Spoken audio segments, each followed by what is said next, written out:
Recentemente, Santa Maria virou notícia no Brasil por um golpe de uma construtora que lesou milhares de pessoas.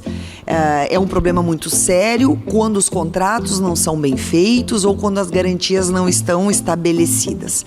Para falar sobre os aspectos legais e jurídicos, está aqui na Interativa conosco os advogados Erivelto do Nascimento e Gabriela Saldanha, que vão falar da prevenção e de como os contratos precisam ser bem revisados. Não saia daí. Interativa 23 anos. Aqui tem gente, aqui tem vida, aqui tem Unimed. Grupo Felite, levando felicidade para onde for. Distribuidora Santa Lúcia, a energia de quem sabe onde quer chegar. Muito bem, obrigada, Gabriela, por estar aqui para a gente falar novamente desse assunto que é tão importante. Santa Maria virou cenário de novo com um assunto ruim, né? Que foi deste golpe milionário, onde milhares de pessoas foram lesadas. E gostaria então da tua opinião enquanto advogada e que é especialista em direito imobiliário, quais são as garantias que um comprador precisa ter na hora de fazer um contrato? Bom, primeiramente eu agradeço o convite de estar aqui. Maldaner, eu gostaria de ressaltar que hoje não há garantias, tá? Nenhum negócio imobiliário hoje é 100% garantido. Por quê? Porque a gente consegue analisar os riscos dessa intermediação, né? Mas as certidões, os documentos têm um prazo de validade. Então, se a gente fechar um contrato hoje, a gente vai ter um prazo da duração daquela certidão, daqueles documentos, né, daquela análise de riscos, mas amanhã a gente não sabe se não vai entrar alguma penhora, algum problema naquele imóvel. Então, eu digo assim, ó, ter o cuidado é para evitar e para caracterizar a boa-fé na aquisição desse imóvel. Então, a gente precisa desse suporte, todo esse cuidado, toda essa análise, justamente para garantir a nossa boa-fé na aquisição do imóvel e também para conseguir efetivar, né, quase que 100% a compra e venda de uma negociação. Sim, porque se eu faço um contrato, tanto na planta quanto do imóvel pronto, esse imóvel, ele pode vir a um processo judicial após o meu contrato, tipo uma trabalhista, uma pensão ou alguma outra indenização que o próprio proprietário tenha passado, é isso? Sim, com certeza. Por quê? Por exemplo, a certidão, a matrícula do imóvel, ela tem uma durabilidade de 30 dias. Tá? Nesse tempo, o registro de imóveis pode entrar qualquer constrição, né, que o juiz determinou, uma penhora, alguma coisa assim sobre aquele imóvel. Então, é importante a gente ter esse documento atualizado, além de outras certidões, por exemplo, tu falou de trabalhistas. Né? É importante o corretor que está intermediando aquela negociação tirar certidões negativas, né, do tribunal, trabalhista, federais, débito, tudo que tiver para tirar, justamente para, se cair uma constrição nesse imóvel, a gente conseguir embargar essa constrição, né, que é entrar nesse processo, um embargo de terceiro, dizendo, eu sou adquirente de boa-fé desse imóvel e esse imóvel é meu. E aí sim o juiz vai dar esse imóvel para aquela pessoa adquirente de boa-fé. E sobre essa questão, Erivelton, que, né, tu tens uma experiência de 20 anos já na área jurídica, uma ampla experiência também na área imobiliária. Como é que funciona essa questão do corretor e do agenciador? Porque um dos papéis do agenciador é se certificar dessa documentação toda, não é? De início, Silvana, obrigado pela oportunidade. A gente está aqui conversando sobre um tema que está tão latente e que é importantíssimo na vida das pessoas, sobretudo porque às vezes ela se envolve num grande único negócio em toda a sua vida. Né? São as suas economias reunidas em um largo período de tempo que podem se esvair, né, por não serem adotadas algumas cautelas. Até mesmo antes de se adentrar na questão da responsabilidade do corretor, eu achei importantíssimo tudo que a Gabriela ressaltou, essas cautelas que têm que ser adotadas antes da realização do negócio. Depois não adianta mais correr atrás do leite derramado, como se costuma dizer. Porque realmente as garantias, o que se faz no pré-contrato é uma medida para amenizar eventual prejuízo. Não tem como eliminá-lo, porque a condição econômica de determinada empresa ou pessoa, ou qualquer tipo de sujeito de direito, ela pode mudar efemeramente, pode mudar em poucos dias. Pelo menos tu terá o resguardo de que agiu de boa fé, que acautelou-se, que verificou as situações do negócio antes de concretizá-lo. E quando há intermediação de um corretor de imóveis, ele acaba imprimindo a responsabilidade dele na intermediação deste negócio. Isso porque a lei é taxativa ao mencionar expressamente que ele deve agir com diligência e prudência, alcançando espontaneamente todas as informações necessárias a respeito do imóvel e do vendedor e do comprador. Então veja bem a importância desse texto, porque é legal, essas palavras eu não inventei, elas estão lá no artigo 723 do Código Civil, é uma inovação do nosso código, inovação nem tão nova assim, porque ele já é de 2002, então já tem mais de 2 décadas de vigência, e foi introduzido então no nosso ordenamento jurídico por meio do Código Civil de 2002, porque antes o nosso código era lá de 1916. Meu Deus! Havia, sim, o Instituto da Responsabilidade Civil e tal. Poderia, sim, já desde aquela época se aferir a questão da responsabilidade do corretor ou não, mas agora o texto é legal, é expresso. Então, agir com diligência e prudência. O que significa isso? Fazer uma investigação prévia do objeto da futura venda, antes de anunciá-lo publicamente para a venda, e também das pessoas envolvidas nesse negócio, tanto o vendedor quanto o comprador. Tá, mas do ponto de vista legal, esse corretor de imóveis ou essa imobiliária, ela tem alguma responsabilidade legal também? Ela pode entrar no processo por tabela? Sim. E nesse caso que tu citou no início da nossa fala aqui, principalmente, porque muito possivelmente pelo tamanho do prejuízo que se causou em razão da conduta dessa empresa, não haverá lastro patrimonial para suportar eventuais condenações ou indenizações. Então, poderá haver a responsabilidade das imobiliárias, dos corretores de imóveis que intermediaram essas vendas, se comprovado for que não agiram com diligência e prudência, prestando espontaneamente todas as informações que eram necessárias. Que no caso era um imóvel na planta, então não estava nem incorporado aquele imóvel, né? Ele não tinha o mínimo, né, de licenciamento, não estava incorporado, ou seja, não garantiu essa segurança. Então, o corretor que vende sem o imóvel estar incorporado, ele também está correndo sérios riscos, não está? Silvana, isso torna a situação mais grave, porque esse bem sequer existe. Ele não estando incorporado, a gente parte da premissa que lá tem um terreno e um punhado de tijolos, né, pretendendo se edificar algo. A partir do momento que há uma incorporação, ela permite que os adquirentes, por exemplo, levem a registro as suas promessas de compra e venda. Além de lhe permitirem verificar toda a questão do cronograma da obra, todo um rol de documentos que a lei de incorporações exige para que seja possível, que se viabilize essa incorporação. Inclusive uma minuta da convenção de condomínio, por exemplo, que vai ser o regramento daquela coletividade no futuro. Ou seja, tu entra no jogo já sabendo as regras da partida. Esse é um outro item bem importante que hoje muitos proprietários acabam brigando depois pela convenção do condomínio, porque a construtora não fez uma convenção de condomínio, não registrou aquela convenção e ficam brigando muitas vezes depois por cachorro, brigam por outras coisas que não estava, não pode alugar pelo Airbnb ou outras coisas que não estava na convenção, né, Gabriela? Sim. Outro detalhe importante, né, quando tu adquirir um imóvel, assim, que tenha, né, a incorporação na matrícula, enfim, é importante realizar o registro dessa promessa de compra e venda.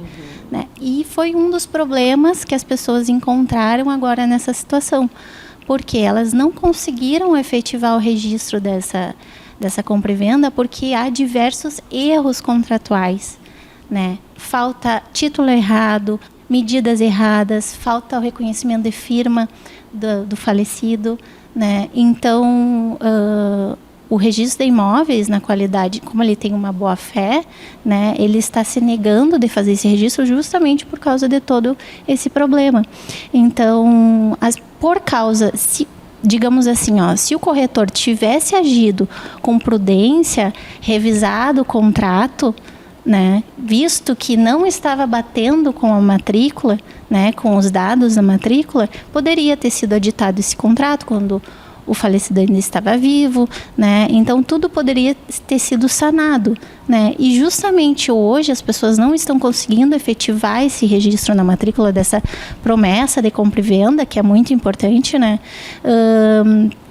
Justamente por causa desses erros. Então aí também está uma deficiência no atendimento desse corretor e dessa imobiliária, né, que pode levar a uma condenação, né, num dano moral para essa pessoa que adquiriu o imóvel. E muitas pessoas, é uma prática que a gente acha que não acontece, mas acontece e é muito frequente, é ter os ditos contratos de gaveta, né? E aí esse contrato de gaveta também, ele acaba te deixando com um negócio inseguro, né? Ele é um negócio jurídico inseguro por várias questões. O próprio proprietário da construtora, por exemplo, se ele vir a falecer, que garantia vai ter que aquele vai ser executado, aquele contrato? Que garantia vai ter que realmente, mesmo que não tivesse toda essa problemática de ter vendido várias vezes o mesmo imóvel, mas se falece um dos proprietários e é um contrato de gaveta que não foi registrado, o que pode acontecer? Porque daqui a pouco o proprietário da construtora falece, acontece algum acidente, né? E aí, pode vir filhos, pode vir herdeiros, pode o cônjuge não querer continuar a obra, pode daqui a pouco a empresa estar centralizada numa figura só. Como é que funciona nesses casos? Nessa situação, é um problema, no meu entendimento, né? O doutor, não sei se concorda comigo, mas a questão do inventário, né? Porque se eu tenho um contrato, né, com uma construtora, e não levei a registro, não fiz a escritura pública para dar publicidade de que aquele imóvel é meu, me pertence, né? E ele vem a falecer, eu vou ter que entrar na regra do jogo em decorrente daquele falecimento, ou uma falência, ou um inventário. Então eu vou ficar na mão de outras situações para conseguir efetivamente registrar esse imóvel. Então por isso que quem tem um contrato de gaveta, né, tem, por mais como é que eu vou dizer, por mais conceituada que seja a construtora, né, não deixe de fazer o registro da promessa de compra e venda, né, é um custo, mas é uma segurança a mais. Não deixe de fazer a escritura, porque muitas vezes a pessoa não quer pagar o imposto, né, e daí ela deixa de realizar essa escritura, né, e acaba correndo sérios riscos de... A Gabriela falou um ponto importante. Não faz porque não quer pagar o imposto. Porque o que acontece? Tem muitas pessoas que compram para investimento, né, Erivelto? Então compram na planta e já com a intenção de vender quando a obra já estiver concluída e com um preço já superior. Então não fazem esse registro e a escritura porque querem vender adiante. É isso? Qual é o ponto da questão? Silvana, eles são bastante variados, né? Por vezes é por essa intenção de especular um pouco o mercado, né? Fazer uma compra na planta por um valor que geralmente é agregado de um plus, né? Pelo tempo da obra, a própria variação econômica e tal, e aquela imediatidade das chaves prontas, então isso te permite oferir um lucro. E por vezes já outorgar a escritura pública de compra e venda da construtora direto para o adquirente. Só que hoje isso já não tem mais muito espaço, porque as informações entre Receita Federal, Cartório de Registro de Imóveis, as próprias instituições bancárias, elas estão todas interligadas e instantâneas. Então, eu acho muito arriscado, não recomendo que se faça esse tipo de manobra, porque amanhã o barato pode sair caro, e bem mais caro. Porque, como eu disse, tudo deixa rastro, tudo tem pegada. Se tu fizer por uma transferência bancária, já fica uma pegada ali. A própria empresa tem que ter registros contábeis e tal, de onde entrou esse valor. Então, uma recomendação é essa. Que se faça o negócio, já registre o título, sendo possível. E para isso é bastante importante a participação do corretor ou de assessor jurídico, para que esse instrumento seja apto ao registro. Porque as exigências formais são muitas. Desde um simples reconhecimento de firma já impede que esse título seja registrado. A identificação errônea do objeto, ou seja, do imóvel, de forma equivocada, também não permite que seja registrado. Enfim, são vários elementos que impedem que seja tornado público este teu negócio. Porque essa expressão contrato de gaveta é justamente isso, ele está lá escondido. Né? A partir do momento que ele sai da gaveta e chega ao mundo por meio do seu registro no ofício imobiliário, ele permite que se presuma que todos dele tenham conhecimento. Justamente porque ele está lá no ofício público. Qualquer pessoa que for fazer um negócio envolvendo tem a obrigação de fazer essa consulta. E a própria escritura. Pode acontecer mais de uma escritura, porque daqui a pouco a pessoa faz uma escritura num cartório, faz uma escritura num outro cartório, mas o que vale é o registro de imóveis, né? Eu acho que esse é um outro item que precisa ser observado, né? É que assim, quando tu realiza a escritura pública, né, tu vai registrar essa escritura lá no registro de imóveis. A partir do momento que outra pessoa for adquirir aquele imóvel, ela já vai pegar a matrícula atualizada e ali vai constar que aquele imóvel já está registrado. Quando for feito no registro de imóveis. Agora, quando só for feito a escritura, porque são 2 processos, né? Só por um acaso, Silvana.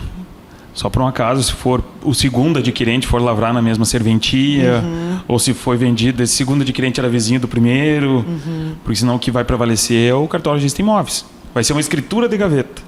Se ela ficar engavetada, ela não vai permitir que... É a mesma coisa. Então, só fazer escritura num cartório, né, num tabelionato, não garante. Isso é um outro item que eu acho que a gente precisa observar, que só fazer a escritura também não te dá a garantia. Silvana, existe um jargão bem antigo que vinha naquelas capas que entregavam nos tabelionatos com as escrituras dentro, entre parênteses. Quem não escritura não é dono. Aliás, desculpa, quem não registra não é dono. Quem não registra não é dono. Claro que não é bem assim, mas serve para alertar de que é primordial se levar ao ofício público a escritura pública de compra e venda. Tu tem uma formação também, né? Em uma pós-graduação em registro notarial, né? Eu fiz um curso de pós-graduação em Direito Notarial e Registral. Direito Notarial. Muito bem. Então, explica também, eu acho que isso é importante, porque esse programa ele é bem explicativo. Nós temos vários tabelionatos, né? Aqui em Santa Maria nós temos vários, daqui a pouco a pessoa pode fazer uma escritura, por exemplo, em Itara, ela pode fazer uma escritura num outro tabelionato. Como é que funciona isso? Porque hoje tem até o e-notarial, né? Que a pessoa pode fazer já toda a documentação via internet. Qual é a segurança jurídica nesse aspecto? Desde que feito via tabelionatos, o sistema do e-notariado ele é plenamente válido, eficaz, seguro.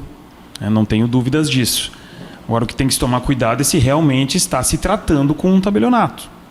Porque já tivemos exemplos de que fraudadores se passaram por tabeliães ou por servidores de cartórios e tal, emitindo documentos falsos, causando uma percepção de que as pessoas estavam num ambiente seguro e, na realidade, estavam entrando num golpe. Então, tem que se certificar disso também. A forma mais eficiente é entrar no site do Tribunal de Justiça do seu estado e consultar as serventias extrajudiciais. Eles tratam com nomenclaturas diferentes, mas é de fácil localização. Pegar o telefone, os contatos e ligar para lá. Escuta, tá uma escritura agendada aí para tal hora, tal, né? Se certificar dessa forma.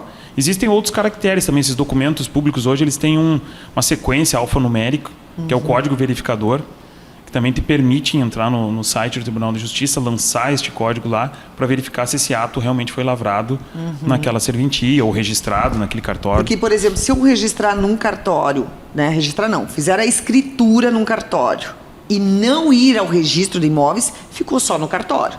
Entre os cartórios, há comunicação? Entre os tabelionatos não há essa comunicação. Não há comunicação. Não.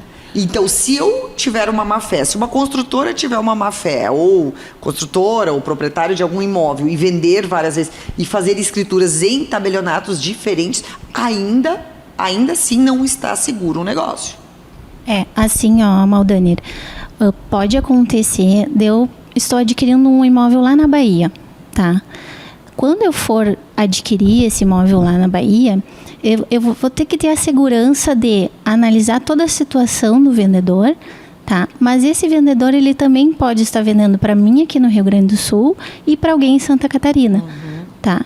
Então, qual é a minha a minha qualidade de adquirente de boa fé? Como eu vou comprovar que eu sou a dona daquilo ali, do que eu comprei? E como eu tenho essa boa fé? Porque se eu for levar a juízo, eu vou ter que comprovar que eu tenho a boa fé. Então, eu vou ter que tirar todas as certidões da Bahia, não daqui. Entendeu? Claro, eu não tenho como saber em todos os estados do Brasil como é que está a situação do vendedor. Então, se eu tiver o cuidado de tirar na comarca onde reside o vendedor e onde está aquela, por exemplo, uma construtora, onde está situada aquela construtora, já me auxilia, né? Claro que a luta é grande, mas já me auxilia na questão de ser adquirente de boa fé desse imóvel.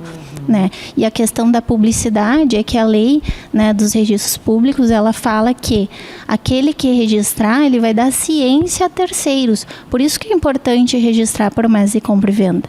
Né? A partir do momento que eu registro a promessa de compra e venda, mas eu ainda não fiz a escritura, aquilo ali já vai dar ciência de que aquele imóvel já foi prometido para alguém, né? E eu vou ter o direito sobre aquele bem.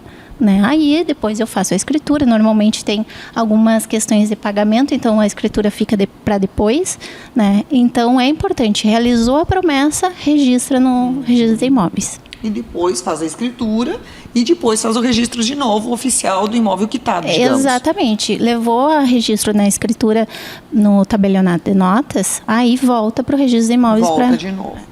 Na realidade, vai ter 2 registros, uma da promessa de compra e venda e o outro registro final quitado ou que já foi passado para o seu nome aquele bem. É isso?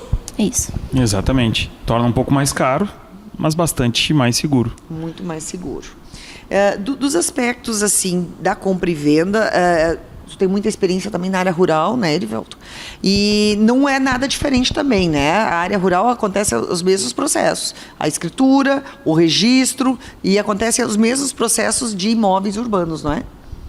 Sim, o imóvel rural ainda tem algumas particularidades distintas que vão até passivos ambientais, por exemplo. Então, o aprofundamento no estudo do imóvel que vai ser adquirido, ele é bem mais minucioso do que o imóvel urbano. Mas as questões com relação à idoneidade dos vendedores, essas questões para proteção do negócio jurídico em si, no que atinge a questão financeira, são as mesmas de negócios urbanos. Sim. E eu costumo dizer mais, um pouco mais a longe. Não basta a consulta prévia ao registro de imóveis para verificar se aquele imóvel é da pessoa que o está ofertando, se não tem nenhuma restrição. A consulta deve ser feita em certidões fiscais, defeitos ajuizados, de protestos, né? Todas essas questões creditícias. E por que eu digo isso? E recomendo, aliás, eu acho que é indispensável, afirmo que é indispensável que seja feita essa busca, porque depois, não há como, ela vinha falando em boa fé, né? Não tem como se rotular alguém de boa fé que não tenha feito essas buscas. A maioria delas hoje é pública, gratuita, dinâmica, imediata. Sentar ali e colocar o site do tribunal, consulta processual, pelo nome, fulano de tal, vai te apresentar se tem algum processo. Às vezes esse processo já conta até com uma penhora, mas não deu tempo ainda dela chegar até o registro de imóveis. E por uma consulta gratuita, o adquirente ou o seu corretor, que aí sim tem o dever de fazer isso, já poderia ter evitado um problema futuro por essa simples consulta. E vocês, enquanto advogados, vocês têm acesso, né, a muito desses trâmites, né, o direito do trabalho, o direito penal, enfim, vocês têm como ter acesso a todas essas varas com simples OAB de vocês, não é? Sim, assim, essas certidões são de acesso de qualquer pessoa, né? Tu entra no site do Tribunal do Estado, vai ter ali as certidões, tu bota o CPF, nome completo, né, nome do pai, nome da mãe, vai ter acesso a tudo ali, né? O que nós, advogados, temos também? A gente consegue entrar no sistema, né, do judiciário, que é o EPROC, e buscar ali, ou o PJE, né, que daí é o trabalhista, e buscar ali quais são as ações. Por exemplo, quando eu estou fazendo uma análise de risco, né, analisando alguma compra e venda, eu vejo que não saiu alguma certidão, eu entro no sistema para ver o que está acontecendo, qual é o tipo de ação. Às vezes é uma execução fiscal, né, do município, às vezes é uma ação que não tem nada a ver com que não vai atingir esse patrimônio, ou até possa atingir, mas é um valor ínfimo, e daí é o dever do corretor de falar para as partes que tem essa situação, colocar no contrato, ter o cuidado de colocar, dando ciência, né, até para o corretor se respaldar e falar assim, não, eu analisei toda a situação e eu repassei para o comprador todas as informações, né, isso que é importante. Eu acho que esse é um ponto importante, eu acho que está muito interessante, porque vocês estão esclarecendo itens primordiais, porque o marketing ele é muito sedutor, né? O marketing, a forma da negociação, a venda é muito sedutora e mexe com o sonho, né, Erivelto? Às vezes a economia, né, de uma vida inteira para ter a sua casa própria, o seu primeiro imóvel, e isso faz com que as pessoas estão mais preocupadas com o sonho, né, e com a vista que aquilo vai dar, com o vizinho, com o que o prédio vai oferecer, do que realmente com as garantias reais. Do ponto de vista ali, volto de novo, né, dos intermediários, dos corretores, que eu acho que tem uma responsabilidade importante, faz a negociação, muitas vezes o corretor já recebe sua comissão ali, né? Muitas vezes ela faz uma negociação e dependendo da venda, da forma como é feita esse negócio, o corretor já ganha sua comissão ali no ato do contrato, não é? A legislação permite que o corretor, concluído o seu negócio por meio da intermediação, já receba a contraprestação, que é a comissão de corretagem. Que é a comissão. Evidentemente que ela pode ser escalonada, conforme a forma de pagamento. Tal. Isso é um livre negócio. Sim. Mas a legislação permite, sim, que uma vez finalizado o negócio, o corretor faz jus à sua comissão. E nesse caso desse rombo dessa construtora, como é que fica? Esses corretores vão ter que devolver esse dinheiro? Porque é uma situação delicada, né? Como é que fica isso? Nesse caso, eventual devolução seria para a vendedora, que geralmente é quem fica com responsabilidade pelo pagamento da comissão. Então, eu não falaria em devolução. Ele poderá, sim, perdê-la por consequência de eventual condenação que venha a sofrer caso não tenha agido com diligência e prudência, como mencionei no início da fala. Vai ser um processo complexo, vai dar muito trabalho aí para o judiciário, né? Esse processo vai render muito ainda, né? Porque são muitas partes e muitas pessoas envolvidas, né? Então vai ser uma coisa muito complexa, mas eu acho que serve de alerta, serve de exemplo, né? Para que não aconteça mais também, né? Que não aconteça, porque Santa Maria tem uma tradição de excelentes construtoras, né? Tem um mercado aquecido e eu acho que esse fato também não pode manchar o trabalho, às vezes, de empresas que têm décadas, né, de construção, décadas de respeito com o cliente. Eu acho que isso também é um item importante que não pode ser manchado também, né? E eu acredito que hoje não cabe mais tu não prestar atenção num suporte jurídico, né? Porque às vezes a pessoa não quer investir, né? Não quer gastar mais, não registra o contrato porque não quer gastar mais, não faz escritura porque não quer pagar imposto. Então, a gente vive num mundo, né, cheio de acesso à informação. Tem o Google ali que dá uns contratos bem genéricos, né, que é um perigo também. Mas os empresários, donos das construtoras, as imobiliárias, não podem negligenciar um jurídico. Né? Hoje em dia é imprescindível. No caso, finalizou a compra e venda, o corretor recebeu o pagamento dele pela intermediação, a comissão, né? Mas olha quanto tempo depois esse corretor, essa imobiliária pode ser responsabilizado. Então é uma coisa que, se tu teve o devido cuidado, lá na frente deu um problema, tu vai apresentar que tu teve o cuidado, entendeu? Então, se tu agiu da forma que tinha que agir, não tem com o que se preocupar, né? Agora, se tu não agiu, infelizmente, vai sofrer aí sanções, né, do judiciário nessa situação toda, nesse dano todo. Muito bem. Muito obrigada, então, por essas informações tão valiosas, né, e obrigada por participarem desse programa tão importante, então.